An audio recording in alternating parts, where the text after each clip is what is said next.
여호수아 11장 16절부터 23절까지의 오늘 본문을 저와 여러분이 함께 한 목소리로 같이 봉독하시겠습니다. 여호수아가 이같이 그 온 땅 곧 산지와 문데갟과 고센 온 땅과 평지와 아라바와 이스라엘 산지와 평지를 점령하였으니 곧 세일로 올라가는 한락산에서부터 헤르몬 산 아래 레바논 골짜기의 바알갓까지라. 그들의 왕들을 모두 잡아 쳐 죽였으며 여호수아가 그 모든 왕들과 싸운 지가 오랫동안이라. 기브온 주민 히위 족속 외에는 이스라엘 자손과 화친한 성읍이 하나도 없고 이스라엘 자손이 싸워서 다 점령하였으니 그들의 마음이 완악하여 이스라엘을 대적하여 싸우러 온 것은 여호와께서 그리하게 하신 것이라.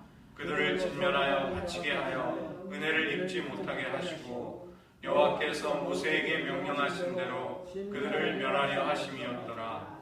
그때 여호수아가 가서 산지와 헤브론과 드빌과 아낙과 유다 온 산지와 이스라엘의 온 산지에서 아낙 사람들을 멸절하고 그가 또 그들의 성읍들을 진멸하여 바쳤으므로 이스라엘 자손의 땅에는 아낙 사람들이 하나도 남지 아니하였고 가사와 가드와 아스도데만 남았더라. 이와 같이 여호수아가 여호와께서 모세에게 말씀하신 대로 그 온 땅을 점령하여 이스라엘 지파의 구분에 따라 기업으로 주매 그 땅의 전쟁이 그쳤더라. 기도하시겠습니다. 하나님, 믿음으로 하나님의 능력과 크신 팔을 의지하여서 가나안 땅을 하나하나 정복해 나갔던 여호수아와 이스라엘 백성과 같이 이 땅의 교회로 하나님의 백성, 하나님의 거룩한 통치를 이 땅에 보여줄 대표하는 공동체로 저희를 이 땅에 여기 지금 우리의 삶의 터전 위에 우리들을 두셨사오니 하나님의 나라가 우리를 통해 증거되게 하시고 하나님의 통치가 우리의 기도와 섬김 속에서 이루어지는 삶이 되게 하여 주시옵소서. 모든 말씀 예수님의 이름으로 기도드립니다. 아멘.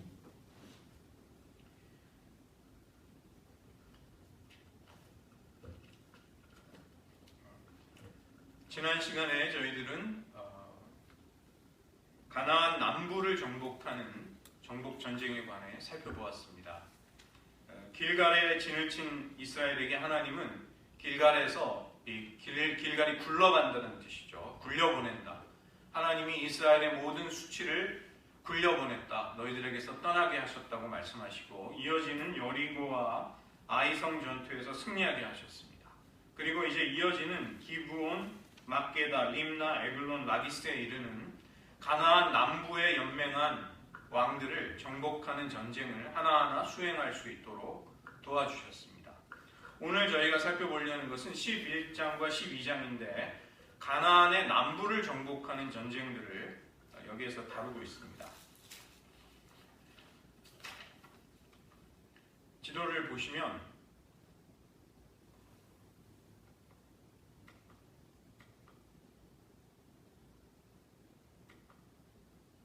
밑에 지금 사해, 아래쪽에 사해가 보이시죠? 사해 쪽에 이제 여리고와 아이가 있고 그 위로 이제 쭉 올라가게 되면 오늘 11장과 12장의 전투의 무대가 되는 가나안 남부가 됩니다. 이 가나안 남부를 이제 이스라엘이 공격하려고 할 때 가나안 북부의 연합이 이스라엘을 대적합니다. 그 중심은 하솔, 조금 작은 글씨라서 보이실지 모르겠는데 하솔 왕 야빈이라는 왕이 이 남부 연맹을 이끄는 사람이 되죠. 그 위쪽에 갈릴리 호수, 게네렛 호수의 바로 위쪽에 하솔이라는 성읍이 있습니다.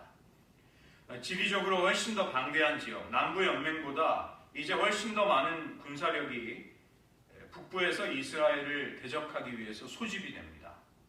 소집된 도성들은 마돈, 요밥, 스미론, 악삽, 그리고 북쪽 산지, 긴네롯 남쪽 광야, 또 지중해 연안 쪽에 돌이라는 성읍까지 포함된 훨씬 많은 군사들이 모이게 되고 그 수가 얼마나 많았든지 성경은 해변에 수많은 모래와 같은 병사들이었다. 그리고 말과 병거도 심히 많았다. 이렇게 말씀하고 있습니다. 이스라엘은 하나님이 주신 용기를 힘입어서 메론 물가에서 전쟁을 벌이게 되는데, 고고학적으로 이 위치를 정확하게 오늘날 특정할 수는 없지만 하솔 근처라고 이제 추정을 하고 있습니다. 그것이 이스라엘 북부 연맹과의 전쟁터가 되는 것이죠. 이스라엘 군대는 기습 작전을 통해 단번에 승리를 거둡니다. 11장 6절을 보시면 내일 이맘때 내가 그들을 이스라엘 앞에 넘겨주어 몰살시키겠다는 하나님의 약속이 나옵니다. 그리고 11장 8절도 승리의 이유가 여호와께서 그들을 이스라엘의 손에 넘겨주셨기 때문이다, 이렇게 말씀하고 있는 것이죠. 이스라엘이 승리할 때마다 나오는 승리의 공식, 여호와께서 그 대적들을 이스라엘의 손에 넘겨주셨다라는 약속의 말씀이 그들에게 온 것입니다. 무장에서 함께 연합한 이 북부 동맹에 비한다면 턱없이 군사적으로 열세에 처할 수밖에 없는 군사력을 가지고도 이스라엘은 승리를 거둡니다.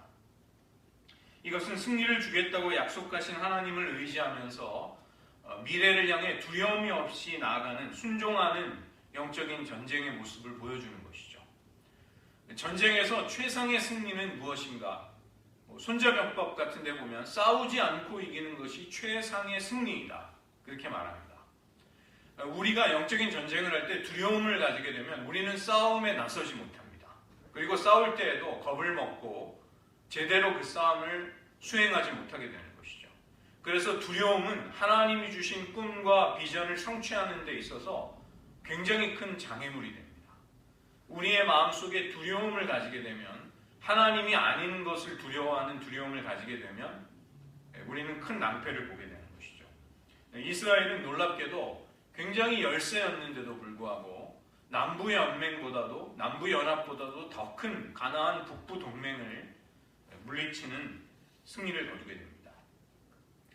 두 번째로는 어떻게 순종해야 하는가, 말씀 그대로를 순종하라는 것이 9절부터 15절에 나옵니다. 여호와의 명령대로 11장 9절을 보시면 가나안 군대의 말들의 군마의 뒷발의 힘줄을 모두 끊어버리라는 명령에 순종을 합니다. 그렇게 되면 말은 더 이상 군사적인 용도로 쓸모가 없게 되는 것이죠. 우리가 상식적으로 생각할 때 적들의 최신 무기를 우리가 탈취한다면 우리 군사력이 우리가 더 강해지지 않겠습니까? 그런데 그렇게 이스라엘은 그런 인간적인 수단을 써서는 안 된다는 것입니다. 이스라엘의 하나님은 말의 뒷발 힘줄을 끊어버리고 병거를 불태워버린다 할지라도, 여기 병거는 가나안 군대가 가지고 있는 병거죠. 즉 아무 것을 가지고 있지 않은 이스라엘의 군대라 할지라도 하나님을 의지해서 그 하나님이 주시는 승리를 붙들고 나가는 것이 이스라엘의 전쟁에 임하는 태도였던 것입니다. 인간적인 수단을 쓴다거나 혹은 전쟁을 수행하면서 욕심을 가지게 될 때 거룩한 전쟁은 더 이상 수행할 수 없게 되죠. 그리고 하나님의 영광을 위한 전쟁이 아닌 그 거룩한 명분이나 가치를 상실하게 되면 더러운 전쟁이 되는 것입니다. Dirty war, 인간의 탐욕을 위한 전쟁으로 전락하게 되는 것입니다. 세 번째로 하나님이 세우신 뜻을 누구도 대적할 수 없게 됩니다. 그 장면을 좀 넘겨주세요. 16절부터 23절에 그 내용이 나오고 있습니다. 이스라엘은 남부에 이어서 이제 북부의 전투에서도 주요 거점 지역들을 다 격파하고 승리를 이미 거두게 되죠. 성경은 이런 이스라엘의 승리를 약속의 성취라는 관점에서 보고 있습니다. 11장 16절을 보시면 여호수아가 온 땅을 점령했다, 이렇게 말하고 있고, 그 경계선이 어디부터 어디까지냐, 세일로 올라가는 한락산에서부터 남쪽 경계선에서부터 헤르몬산의 아래까지 북쪽 경계선까지 하나님이 주신 기업을 다 점령했다, 이렇게 말하는 것입니다. 11장 18절도 보시면 여호수아가 가나안의 남부와 북부를 정벌하는데 오랜 시간, 많은 과정이 필요했다. 그것을 18절은 암시하고 있는 것이죠. 쉬운 전쟁은 없다는 것입니다. 간단한 승리를 쟁취하기 위해서도 피땀을 흘려야 하고 여러 과정마다 고비고비가 있고 위기가 찾아오게 되는 것이죠. 그것이 전쟁의 양상이라는 것입니다. 11장 19절을 보면 아직도 기브온 거민 히위 족속의 일부가 살아남았습니다. 그들은 이스라엘을 속여서 거짓된 평화 조약을 얻어냄으로써 그들은 생존하였고, 다른 가나안 모든 민족들은 마음이 완악하여 이스라엘을 대적하러 싸우러 왔다가 진멸되었다고 말씀하고 있습니다. 그리고 11장 20절은 그들의 마음의 완악함, 그리고 그들이 진멸을 당한 결과는 하나님이 행하신 일이다, 하나님이 그 일을 하셨다, 이렇게 설명하는 것이죠. 출애굽을 허락하지 않는 바로의 마음의 완악함, 그것도 하나님이 바로의 마음을 완악하게 하셨다고 출애굽기는 말씀하고 있습니다. 하나님은 그 출애굽의 모든 과정 속에서 내가 여호와인 줄을 온 세상이 알도록 하겠다, 이렇게 말씀하시고, 그 마음이 완악해서 계속해서 하나님을 대적하는 바로를 통해서도 하나님의 영광을 나타내셨습니다. 이 단락에서 특별히 강조하고 있는 것은 21절을 보시면 여호수아가 아낙 자손, 즉 거인족의 후손을 진멸했다는 사실입니다. 블레셋 영토 내에 아직도 가사와 가드, 아스돗 이런 도시국가들에는 아낙 자손이 일부 살아남아 있었습니다. 그러나 전체적으로 볼 때 이 거인족의 후손, 그 네필림의 후손이죠, 그 아낙 자손의 세력은 꺾였고 이스라엘은 가나안 땅을 실질적으로 손에 넣을 수 있게 된 것입니다. 나중에 이 가드에서 나온 용사가 바로 골리앗인데, 그 골리앗을 다윗이 이제 용기와 믿음으로 죽이죠. 그리고 사사 삼손은 가사에 있는 창기의 집에 드나듭니다. 그리고 블레셋에 속한 소렉 골짜기의 들릴라와 성적인 관계를 맺으면서 나실인의 언약을 깨트리고 파멸하게 됩니다. 과거에 이스라엘이 가데스 바네아에서 하나님을 원망하면서 38년 6개월이라는 끔찍한 광야 생활에 내몰릴 수밖에 없었던 것도 그들이 부정적인 보고를 들었는데, 그 부정적인 두려움을 누가 주었는가? 거인족이었던 아낙 자손들이 준 것입니다. 즉 이스라엘이 그토록 고통을 겪게 했던 그 거인족 아낙 자손을 이스라엘은 이제 이 시점까지 왔을 때 여호수아 11장 정도에서는 이제 실질적으로 그들을 정복하기까지 된 것입니다. 이스라엘은 아낙 자손의 거점 헤브론을 함락시키고 그들을 진멸하게 됩니다. 이제 하나님이 함께 하시는 이스라엘을 대적들이 더 이상 막을 수가 없게 된 것입니다. 12장으로 넘어가시면 1절부터 6절에서 우리는 모세의 순종을 볼 수 있습니다. 모세가 정복한 요단의 동쪽 지역의 정복을 먼저 거기서 설명하고 있는 것이죠.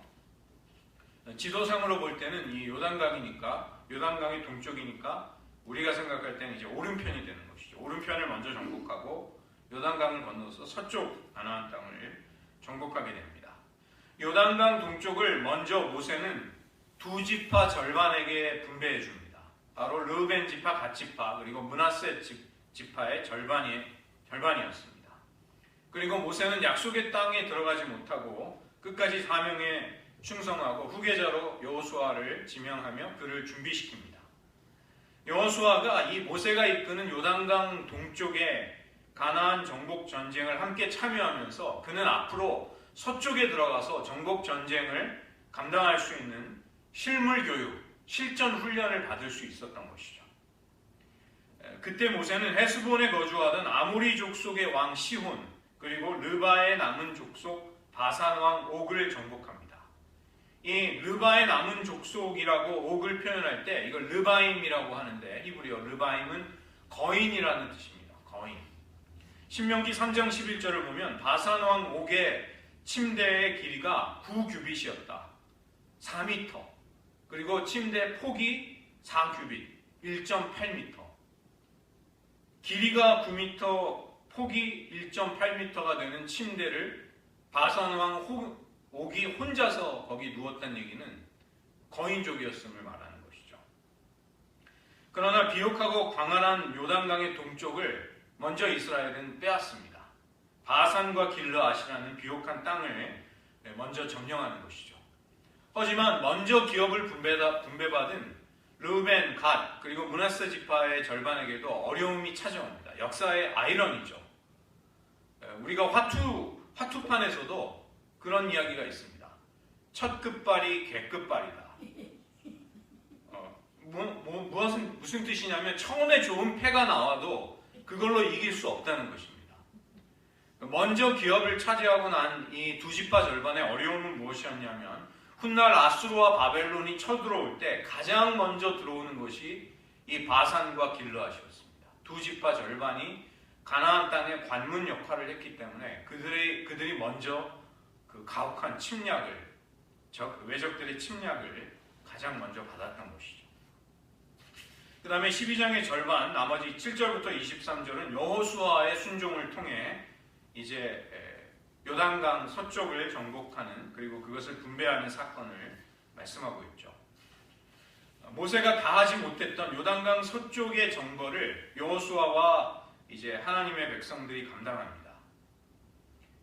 그것이 16절까지 나오고 17절부터 24절에는 북쪽 지역에서 정복한 왕들의 명단이 나오는데 모두 31명이나 되는 많은 왕들을 이제 정복하게 됩니다. 두려워하며 놀라지 말라. 강하고 담대하며 율법에 기록된 대로 좌로나 우로나 치우치지 말고 다 그 가운데 기록된 말씀을 다 지켜 행하라. 하나님과 모세는 여호수아를 여러 번 격려해 주셨습니다. 그에게 약속의 말씀을 주셨습니다. 그만큼이나 여호수아에게는 이 요단강 서쪽에 가나안을 정복한다는 그의 사명은 굉장히 부담스러운 큰 사명이었죠. 그러나 그것을 마침내 그는 해냅니다. 그는 기꺼이 자신을 하나님의 도구로 내어놓고 믿음으로 하나님을 의지할 수 있었던 것입니다. 하나님은 가나안 민족들을 진멸해서 그 땅에서 하나님을 인정하지 않는 그들이 더 이상 약속의 백성 이스라엘을 미혹하지 못하도록 하십니다. 그리고 역사를 주관하시는 가운데 가나안 민족들의 악행의 무게가 이제 심판의 때에 다다랐음을 가늠하신 다음에 그들을 역사 속에서 진멸해 버리시기로 결정하시고 그분의 작정하신 뜻대로 행하시는 것이죠. 우리가 이 하나님의 이 헤렘, 하나님이 수행하게 하시는 헤렘 전쟁이 왜 이토록 잔인한 것이냐, 왜 그들을 진멸해야 하느냐 이렇게 이야기하는데 그것은 굉장히 어리석은 태도입니다. 하나님은 역사를 그분의 뜻대로 주관하십니다. 땅의 경계를 정하시고 그 땅에 민족들이 거처를 삼아 거주하게 하시는 것도 하나님의 뜻입니다. 미국이 이 광활한 땅을 차지한 것도 세상에서는 그 운이 좋다고 얘기하지만 하나님의 뜻인 것이죠. 그래서 하나님이 이제 가나안 민족들의 악행, 그들의 사악함이 이제 심판의 때가 이르렀을 때 이스라엘의 정복 전쟁을 통해서 그들을 진멸하신 것입니다. 우리에게도 하나님의 나라, 하나님의 사명, 하나님의 유업은 우리의 순종에 따라 그것이 정말로 우리의 것이 될 수 있느냐라는 아주 중대한 문제가 도전이 우리 앞에 있는 것이죠. 우리가 이 땅에서 교회를 이루고 하나님의 백성 공동체로 존재한다는 것은 우리가 정복해야 할, 우리가 차지해야 할 하나님의 땅이, 하나님의 유업이 우리에게 있다는 것을 말하는 것입니다. 우리가 불순종하면 우리는 세속에 점령당하고 실패할 것입니다. 그러나 우리가 순종한다면 계속해서 약속의 땅을, 유업들을 정복해가면서 그것을 차지해서 우리의 것으로 누리게 될 것입니다. 저희가 어제 6.25 74주년을, 한국전쟁 74주년을 맞이했죠. 우리 민족이 그 역사의 격변 속에서 정말 어떻게 살아남았는가를 생각해 본다면 하나님의 은혜라고 밖에는 우리가 고백할 수가 없는 것입니다. 일제 그 가혹한 식민 통치, 그리고 전쟁의 포화에 휩쓸리고 폐허가 된 그 잿더미 위에서 그 격렬한 또 이데올로기의 다툼, 좌익과 우익, 또 보수와 진보의 갈등 속에서 대한민국은 발전해 오고 여기까지 올 수 있었습니다. 저희가 그 건국 대통령 이승만이라는 영화도 이제 저희 같이 함께 가서 볼 수 있는 기회가 있었는데, 지금 한국 사회 속에서 그 진보 좌파 쪽에서는 이승만 대통령을, 이승만 박사를 친일파라는 프레임으로 씌워가지고 굉장히 깎아내리고 평가절하하고 있습니다. 그러나 이 조금이라도 근대사를 정직하게 살펴본 사람이라면 대한민국이라는 이 나라가 건국하는 데 있어서 굉장히 신비스러움을 느끼게 돼요. 하나님이 이 20, 27, 8 되는 그 청년 이승만의 마음속에 하나님이 기뻐하시는 나라가 세워져야 한다는 엄청난 비전을 주십니다. 그리고 그것이 역사를 꿰뚫어 볼 수 있는 놀라운 해안, 지혜로운 관점이 되어서 민족이 어떻게 나라를 건국하는가에 대한 과정들을 밟아나가는 과정들을 보면 정말 그 하나님의 손길을 아는 사람들이라면 정말 탐복할 수밖에 없는, 경이로움을 느낄 수밖에 없는 그런 건국의 과정들이 있었어요. 1941년에 이승만 박사가 Japan Inside Out이라는 책을 펴냅니다. 그리고 6개월이 있다가 이것은 이제 일본이 야욕을 품다가 결국은 미국을 침략할 것이라는 내용이었어요. 그 당시 책이 출간이 되었을 때 사람들은 다 혹평을 했습니다. 동양에서 온 알지도 못하는 이승만이라는 그 정치학자가 정치인이 낸 책이 무슨 주목을 받았겠어요. 그런데 이 책이 출간된 지 6개월 만에 일본군의 진주만 기습, 태평양 전쟁이 미국에까지 이제 직접적인 문제로 다가오게 되는 것이죠. 사람들은 다 깜짝 놀라서 이승만 박사를 동양에서 온 예언자라고 생각했습니다. 그리고 그를 도왔던 사람이 호머 길버트 선교사예요. 우리가 언더우드나 아펜젤러는 다 기억하는데 정작 호머 헐버트는 그가 우리나라를 건국하는 데 있어서 끼친 영향력은 다른 모든 선교사들을 압도합니다. 이 호머 헐버트 선교사는 우리가 반드시 이름을 기억하고 이분의 생애를 귀중하게 여겨야 할 그런 분이에요. 너무나도 한국을 사랑했던 선교사. 그리고 예를 들어서 지금 한글 띄어쓰기를 하잖아요. 한글 띄어쓰기를 먼저 이렇게 정한 분이 이 헐버트 선교사예요. 한글의 띄어쓰기를, 그리고 그 다음에 아리랑을 채록해서 악보로 만들어서 서양에 알린 최초의 사람도 헐버트 선교사입니다. 이승만 박사가 미국에 있을 때 가장 강력한 정치적 후원자이자 멘토가 되어서 대한민국을 위해서 헌신했어요. 그리고 일제에 의해서 추방당했다가 돌아와서 병에 걸려서 이제 한국에서 죽음을 맞이한 것도 한국에서 맞이하고 양화진에 묻히신 그런 선교사입니다. 자기 아들 2살 때 병에 걸려서 한국에서 선교하다가 양화진에 같이 묻혔습니다. 이런 분이에요. 이런 하나님의 사람들이 하나님의 비전을 품고 이 작은 동양의 일제의 식민지였던 대한민국이라는 코리아라는 나라를 건국할 수 있도록 도와주었던 것입니다. 하나님이 이런 분들을 사용하셨던 것이죠. 그래서 우리 지금 한국 교회가 굉장히 위기 속에 있습니다. 민족의 미래가 어떻게 될지 우리는 사실 염려하고 정말 기도 많이 해야 될 때입니다. 이것은 이런 지정학적인 나라와 나라 간의 대결 국면에서도 그렇고 영적인 측면에서도 그렇고 사실 우리는 원하든 원하지 않든 전쟁의 한복판에 있는 민족입니다. 우리는 그냥 태생적으로 전투 민족이에요. 수천 년의 역사 동안 거의 전쟁을 치르지 않은 해가 한 해도 지나가지 않을 정도로 그렇게 전쟁을 치러야만 했던 그런 나라입니다. 그 아시아 대륙의 끄트머리에 독특한 정체성과 문화와 주권을 가지고 살아남은 민족, 코리아. 그런데 지금 분단이 돼서 그 얼마나 신음하고 지금 고통을 겪고 있는지 모릅니다. 그래서 우리 민족의 미래를 생각할 때 지금 젊은 세대들은 통일에 대한 갈망도 많이 잃어버리고 국가를 향한 하나님의 비전도 정말 갈수록 희미해지고 있는 이때이지만 우리가 기도해야 합니다. 하나님은 반드시 우리 민족을 선하게 귀하게 아끼시고 이때까지 인도해 주셨습니다. 그래서 우리가 기도하면서 영적인 전쟁에서 승리해서 순종하며 하나님의 유업을 비전으로 품은 그런 민족이 되어서 우리가 미래를 도모해야 하겠고 지금 한국교회가 어려움을 겪고 있지만 이런 침체를 잘 이겨나가고 뚫고 나갈 수 있도록 역시 이 어려운 때 우리는 더 많이 기도하고 하나님의 마음을 품어야만 하겠습니다. 이 시간 말씀을 의지하면서 함께 기도하는 시간 가지겠습니다. 모세의 순종으로 그의 헌신을 통해 요단강 동쪽을 이스라엘은 함께 정복할 수 있었습니다. 그리고 이제는 여호수아의 순종 속에서 이스라엘은 요단강의 서쪽 가나안을 마침내 정복하고 기업으로 얻게 됩니다. 아직도 일부 히위 족속 기브온 거민이 그들 중에 있었습니다. 아낙 자손이 가드와 가사와 아스글론에 살아남아 있었습니다.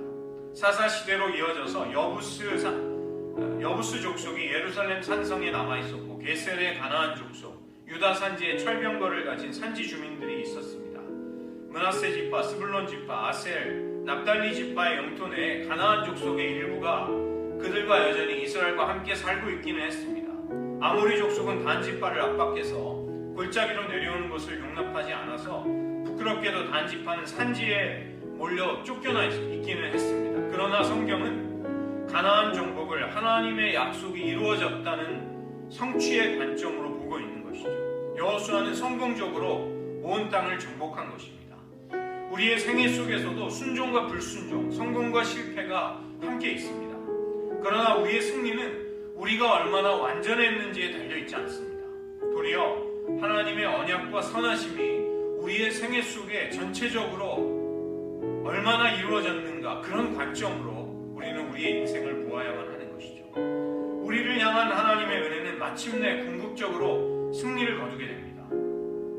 우리는 비록 부분적으로 실패하고 사명을 다 끝마치지 못하였다 할지라도 하나님은 우리로 하여금, 또 우리의 후손들로 하여금 계속 순종하며 하나님을 사랑할 것을 명령하십니다. 저희가 우리 교회의 미래, 한 민족의 미래, 그리고 우리가 지금 이민 와서 살아가는 이 땅 미국의 미래 역시 하나님의 손에 달려있는 것이죠. 문제는 우리가 순종과 믿음으로 우리를 통치하시고 온 세상을 다스리시는 하나님만을 따르겠다는 그 믿음의 응답을 하나님은 우리에게서 원하십니다. 이 시간 저희들 우리의 마음으로 입술로 기도할 때 하나님, 이런 믿음을 우리와 우리의 후손에게 주시옵소서.